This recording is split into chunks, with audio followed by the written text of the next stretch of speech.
Ayun guys, so marami akong mga taong kilala na parating nagre-reklamo sa buhay. And they're not even doing something on what they are complaining for. Kadalasan yung mga reklamo nila is, bakit mahirap sila, walang-wala sila, as in zero sila.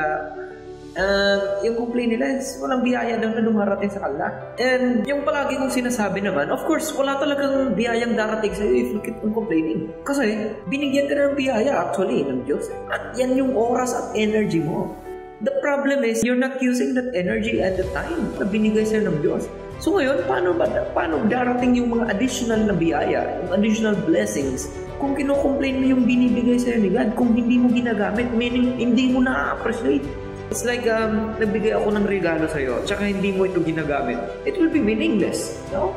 And I will feel na hindi mo na-appreciate yung binigay kong regalo kasi hindi mo nga ito ginagamit, no?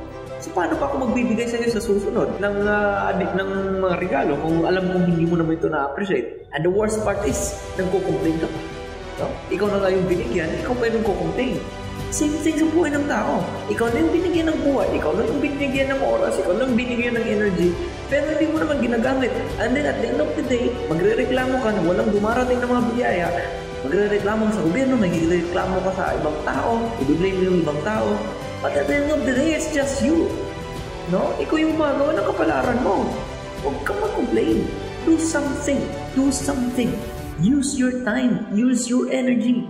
Maraming paraan. Guys, grabe. Napakaraming resources sa totoo lang. Huwag kang mag-focus sa kung wala ka. Mag-focus ka sa kung anong meron ka.